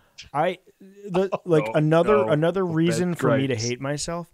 I found this awesome word generator. It was someone made this really Web 1.0 web page to teach you how to read Arabic. And it was cool, and I started doing it, and I'm like, I should do this, but I'm like, I'm never going to go back and do this. That's the dorkiest thing of all time. However, this game, there is Arabic everywhere. And actually, if you read the lore, so you pick up lore stuff along the way, they show it to you in English, and then they show it to you in Arabic right next to each other, right? So you can start teaching yourself how to read it. And honestly, man, I kind of want to just walk away from this game for 10 days and just study Arabic, speak fluent Arabic, because there is signs, there's graffiti. There's so much Arabic everywhere, and I'm dying to know what it is, and it kills me that I can't read it. And it's such a simple little 1-for-1 replacement cipher, Yeah, squiggle. Yeah, and I can't do it. But that's what, like, this game's gonna make you want to read Arabic. Like, maybe I won't do it for the first playthrough, but like the second playthrough, I'll teach myself Arabic and go back through and just read the graffiti for the whole playthrough. Yeah, it's Are also there Easter eggs in this game? You guys spot any Easter eggs yet? Like Mando, covert, this, I don't know. Like weird. Nothing I've noticed yet, but I'm mostly trying not to die, so it's hard to catch. Just on the walls and. Again, if I read Arabic, maybe. Okay. Yeah, cool. I bet there are some. It's also the game where like every time I pick something up and it's just like click on your like menu button to read more. I click on my menu button every time and actually read the paragraph description. Yeah. Like which I don't do that with most games. I mostly do that. I'm like, I'm going to do that, and then about like 10 hours into a game, I'm like, this is taking too much time. I'm just not going to read everything. But this is a game where I'm going to read everything. Yeah. There's good stuff in there. Oh, there. What was that? What are the hot dogs called? What are they called? Turbo dogs. Oh, Turbo bro, dogs. that was a scene like, holy cow! Oh yeah, that was like, yo, the my inner '90s child was like full grin, dude, when I heard that. Beating the wall that's being beaten in, and you're just like, I want to set that thing free so bad. I know. And I was like, what's the mechanic? I spent so many times. That thing is going to be food. I want to like, set it free, and I don't want to kill it. Yeah. Give me a Rancor. Our thoughts about the game are going to be so much fun next week. I can't wait. And we'll definitely do follow-ups, I think, every week, kind of like where we are. Not like we don't, just little check-ins, and then once I we're all want to done, talk about it, but I don't, like, again, as a gamer, I don't know that I'd want it spoiled, but I want. No. We're talking. No spoilers. It's so much better. Just like go on the journey, because right now where I'm at, I'm like, oh my, I have no idea what's going to happen. I like everything's possible. I can already see all these cool things that are going to happen in the future. I can't wait. I'm dude. I don't think I'm gonna sleep tonight for real. I'm gonna go spoil games. Do you think Endgame will be like? Do you think it'll be like New Game Plus, or is there reason enough to stay in the story that you made? I think if they're trying to hang with the real, guesses? with the best titles on like PS5, they better do an NG Plus. Mm-hmm. There's really? Gotta be. They did one for the first games. It was like 5 years later or something stupid, but like they did one, I would be shocked if they didn't have one on this. What if they pull a Red Dead and Cal Kestis dies post credits? And you play as a different character, playable Marin. They finally give it to me, and that's your NG Plus. How fun would that be? For Red Dead Redemption 2. Spoilers for Red Dead Redemption 2. You're fine. You're fine. Sorry. Oh god, you're fine. Well, I'm not playing that game. That game now. is. Sorry. 8 years. That game is. It was like literally the best ending ever. But it was really great. That game got me through the first year of the pandemic. That game bored me to death. I just was like, I'm so you have bored. No soul. That's my happy place. I was literally, I saw it when I pulled up my games. I saw it in the games, and I was like, maybe I'll just play that instead. Like that game is always like, I just want to go play more just lose myself in Red Dead. But I will say, yeah. Oh, I know. But we will. I think we'll definitely, once we're all through the story, we will do a spoiler-rific. I would say episode. We'll warn you. 2 months. Like give some people a chance. Yeah, it'll be a while because I get a couple hours a day at most, so it'll be a while, and it's hard for me not to. I can't play linearly. Like I just have to go try to do all these other things. As soon as I hit that second planet, I just broke right. I'm going to be there. I don't know, where does this go? And like, then I was like, oh wait, I probably should have gone straight. I don't know. All right, whatever. I'll do it later. Like. And then I found like a really good spot where I could just get a ton of of points. So I'm like, do I just like camp here and just grind? like power up and grind and just get and I'm like, no, I got to go do other stuff. Because if you camp or farm, like the other stuff's easy. Like the other stuff that's supposed to be challenging. Yeah, once you get back into that's always been my MO. Like when I play it's very Dark Souls. Dark Souls is like that. You collect souls to use on skills. Yeah, I guess you can grind skill points, right? But like that's what I was gonna start doing. There's a mechanic, dude, where you have it's like God of War, where you get like enchantments, but it's not called that. It's called something else. Oh, what is it? What are those called? Yeah, I can't think what they're called either. But I just got my first one. Yeah, I did too. So, they have like a whole other like rank up mechanic that's very like God of War. That's like an additional power buff on top of your power buffs. Which is great. It's kind of like this game's like a New Game Plus for Fallen Order in a lot of ways. because you're Very much starting so. with like Yeah. all your main stuff, and then like now you're just getting stronger. Like all your your climbing gear, like you climb so fast. I forgot like when I restarted the game, like Fallen Order, you climbed so slow, and then I like loaded up my like 98%. I'm like, I'm gonna platinum this stupid thing. And I was like, oh my gosh, you climb so fast, and like everything's so easy, and like anyway, so that's kind of how the game plays. Yeah. But it's super fun. It's great. Yeah. Another. And BD's the best. He's so. still great. Everyone He's still loves great. BD. How, when you, Ben, have you been updating BD or like doing like cosmetic changes on him? Who are you talking to, dude? Who are you talking to? Like, Ben just like, I just like spent 3 55 hours but doing just it. the- Exactly that. like, yes, yeah. Right. But just the interface, how you change something out and he actually like it hits him and he You moves. change his faceplate, Like, it it's- slaps him in the face, and he's like, slaps him in whoa. his face and he like falls backwards. Oh, that's it's just like awesome. it's just little That's like so little good. things. It's just That's little so tiny things good. that are just like wow, they spent, which is shocking because like for a AAA game sequel to come out only a couple of years after the first one. Yeah. And to actually be able to add these like quality of life improvements to the game is Dude, really user impressive. interface is I think so he's the important. most iconic droid since like BB-8. Yeah, Chopper. I don't know. Like, yeah, I guess he's like an all timer though. BD that design, that silhouette is like they tried to design a bunch of droids around the Force Awakens, which BB-8 obviously so incredible great, design. but everything So else is cute. whatever. Yeah, fantastic. Mhm. And I saw a lot of those designs for the new films, and then I was like, these are great. They're a little too rounded for me. And then this one's just like, I don't know, it just evokes like the old AT-AT. It evokes like 80s like camp, like Oh yeah, it's got it evokes his like head is a analog lot tape. like And like it Johnny evokes 5. like it's so cool. Short Circuit. Yeah, What was Short Circuit? Yeah. Johnny 5. Yeah, Johnny like, 5. Yeah, Johnny his- 5. Johnny 5 is Yeah, alive. that's the vibe I get off BB-8 or Yeah. BD-1. So. Also- BD, that design. Don't rewatch Short Circuit. It does not hold up. There's a 90% of that movie is a man in brown face. It's real bad. right? Oh, not great. Not great. Moving on. Yeah. It's like No. yeah, I love Problematic. design. But- the BD design is Yeah, so the cool. BD, but like also just like his temperament. He's the goat, really. He's like a little droid Yeah. that hangs with you. No, R2's the goat. Like whoa. I mean, yeah.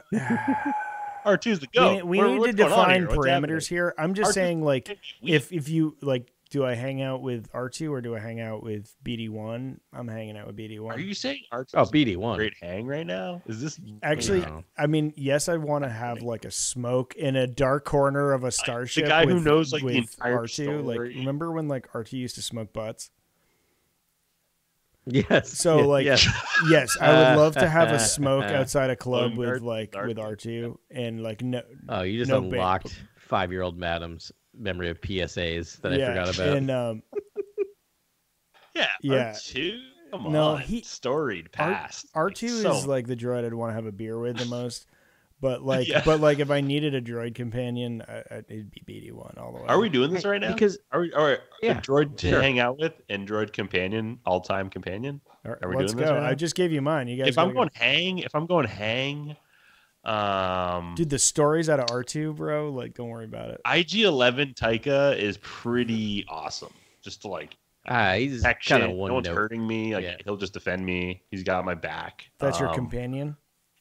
I don't know. That's hang. That's your like hang? That's like well. Yeah. Yeah, we're talking like have a Yo, beer versus wild like time. companion. I mean, have a beer for me is Forlom Yeah, because Oh yeah. that that is guy's great. Yeah, that's gonna be that's a one-way fascinating. ticket It's to a wild- Crazy Town. It's like I don't know But, if I could like, I don't know if I could be there for very long, but yeah. No, but like hang out, have some beers. Probably leave when a fight breaks out. Zuckus, You know, It's like breathing I don't down know your- this guy. Yeah, Oh my god. so this is like stop hitting on my Zuckus says droid. no chill. See, it's really hard not to pick BD-1 though for your companion because he's basically just a pet. Like he acts But like like super a pet, functional. Right? Like, Yeah, he's like a snuggly Yeah. little droid that you just want to snuggle I- and take with you everywhere. I mean, I will say BB-8 always has a special place in my heart. I mean, the scene in Force Awakens, and boy, is this a heavy Force Awakens show. Yeah. But I like, know, we should when put it in the he- title or something. I don't know why we're Right? talking about Force It's Awakens. super weird. We should plug that, Yeah. honestly. Um, Lots of Force but Awakens. like when he does the thumbs up with Yes. Finn, It's a really that Did you makes me laugh catch in every time still. Mandalorian? There was a thumbs up with a pit droid, I think. No, yeah, I missed that. She's like, are they gone? Is that guy gone when she's scamming that dude on Boonta Eve? And the pit droid looks around the corner and then he gives the thumbs up. And I was like, you knew it was coming. And you were just like, yes, that was great. Yeah, I mean, there's another. What about that repurposed torture droid from Alphabet Squadron? Oh, yeah, he would be a good hang, dude. Yeah. If you want a therapist to hang out with, like, that therapist that's killed people. Yeah. Right. Oh, what about like Mr. Bones? Mr. Bones is a He's a good companion droid. Oh yeah, classic. Droid from the books. I mean, yeah, we're getting into deep cuts now. Yeah, we're getting to the aftermath series. I got to go R2 though. I'm going. You can't go wrong with R2. Classic. Yeah. I like an astromech. Yeah. I'm a big R4 guy, honestly. Wait, big who's R4? Obi's? Big Obi's maroon. Obi's maroon that died astromech. in yes. Yeah, in yes. Yeah. As the I remember the theater love going, that droid. No, it's Attack of the Clones. Oh yeah, Attack of the Clones. He's in there. No, I thought but like no, he died R4. in Revenge of the Sith. First scene of Revenge of the Sith. He gets decapitated by buzz droids. Yeah, he's the first scene. Yeah, he dies in Revenge of the Sith. But, It's like literally his head goes but bouncing Attack of the off Clones of is like his movie. yeah. He was like, true. "Oh no, fool." R4. That's why I like Attack of the Clones. Send a message to the old folks home. It's one of my favorite lines in Attack of the Clones. When he calls the Jedi Jedi Masters the old folks home. He did his duty. I love that movie. Let's talk about Attack of the Clones for another hour. I'm going R4 companion, and I'm going Okay. IG-11 hang. All right, Adam. I'm gonna stick with my 4-LOM hang and my BB-8 companion droid. All right, good calls all around. I'm glad we got deep into droids here at like 3 hours into this podcast. Sorry, droid time. What are we? An hour and 45 minutes. Okay, That's not too bad. One pot at a time. Any other final words from you all before we tie a bow on this bad boy? No. Well, let's go play some video games. No, just go play some Survivor. Right. Yeah, go play Survivor, y'all. It's awesome. Yeah, and next week, Visions. Are you serious right now? Oh, so good. Yeah, May the 4th is Vision Season 2. So, what do you think we're covering next week? We're covering Visions. Oh my gosh. Not to call it live. No, please call it live. Gotta do it. I'd love to know what we're doing. Yeah. They've been releasing the titles and showing some poster art, stuff like that. It looks great. Yeah, the animation looks incredible. It looks amazing. All right, Visions next week. Let's go. And these are the stories. If you want to see big swings, watch Visions. There are some huge swings, fantastically huge, crazy shows swings. You the opposite of Hunter's Battle for the Arena. It shows you what you're able to do if your hands aren't tied by canon. Yeah, let's allow some non-canon storytelling in Star Wars. It's okay. Even if you need to label it such, even if you need to put a big sticker that says non-canon. Yeah, that's I watched the heck out of the first Visions, and I really loved it. So good. So wow, I can't believe we get that next. My wife was just asking me. She's like, "What's the next show that's coming out?" And I was like, "Ahsoka." And we don't even have a date for that, really, right? August, sometime in August. That's what I told her. I was like, I don't know, sometime in August. We don't have a thing. But then, whoops, next week, new show. Yeah. Remember when we used to be like, oh, let's invent these segments to fill dates? Where are the Wars in the Stars? There's technically there are 2 new shows debuting. Debuting, I like that. Let's go. Debuting. That's happening here. I have lost the ability to speak 2 hours in. I think we officially hit the 2-hour mark, does not but make I can't. You intelligent. So you're good. Yes, thank you. Nice. Yeah. But you also, brought me back from the dead. Well done, Night Sister. Once again, Phantom Menace. So the other show coming out is that Young Jedi Knights very young show. So we are not going to sit down and watch all of that. However, I will probably have watched quite a bit of that with my 3-year-old. So I may have a little report on that as well. No promises, but we'll see if she's into it. Report back. I'm trying to. That show's hitting for you, Adam. Yeah. I'm trying to introduce her, but not indoctrinate her. It's a tough road to go. I'll probably end up watching it just because it's there. You don't want to be like, this is the end all be all. Exactly. It's fun. Star Wars is fun. Star Wars fun. It's meant to be entertaining and fun for everyone and exciting, and That's what we. She picks 2 books out every night, and at least 2 times a week she picks out a Star Wars Golden book without me forcing her. So wins. Oh, yeah. cool. Wow. Yeah. I mean, if you're a Star Wars fan, like I do think that like we're a hardcore podcast, and if you're listening to us, you're a pretty hardcore fan because it's like we cross everything and we do it quickly, and we probably don't help people along as much as we should because it's like you have to like this is a full-time job right now to like follow everything that's coming out in Star Wars, so I don't expect a lot of people to do it. But if you are, it's a job for people. Yes, like if you are doing it, you are so happy right now. You're so because I am drowning in Star Wars. Like I have like 2 more books to read, like Star Wars books to read that I can't wait to read. Like 2 more High Republic books. We're 2 books novels behind, and. Yeah, reference book. Let's not even talk about all the comics. The Timelines book just came in the mail. Like I am just drowning in Star Wars, but like loving it.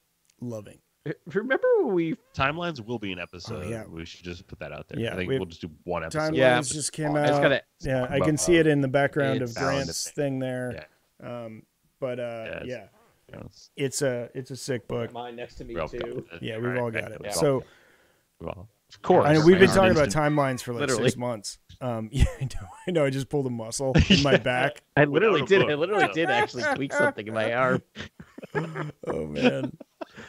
Ben, this has solved a lot of our. We need to go back and backtrack all our old episodes and look at all the arguments and be like, oh my god, look, this is what happened 17 BBY. Look at stuff out there, man. When you start like, there's things you can click on a year in like Wikipedia, and it'll tell you everything that happened that year, and that stuff is fascinating. Yeah. Anyways, timelines are super important in Star Wars because there is time, except for that whole thing called World Between Worlds, which, I would. Coming to a live action screen series soon, I assume. Yeah. All right, cool. We are bringing time travel into the already confusing official, time. Not only are we bringing it into the canon, we're bringing it into the live action space. Yep.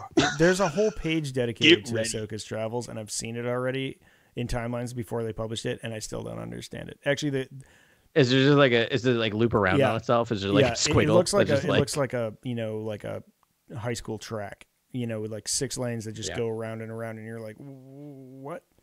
Anyways, we'll decipher all that for you and talk to you about it and let you know an easy way to digest it. Well, you could riff off of like the Last Jedi's dark cave scene and do some cool echoes and fun camera tricks in there. Yeah, we'll see how it goes. It's a thing, but we'll figure it out because that's one of the things I love about Star Wars. Yeah, that's what we do. Yeah. All right, thanks very much for listening to us this week. Can't wait to talk to you again next week. As always, may the Force be with you. This is Grex Kondak signing off. For the latest breaking news, follow @CoreWorldNews on Twitter and Instagram. Thank you, and good night. Remember, the Force will be with you, always.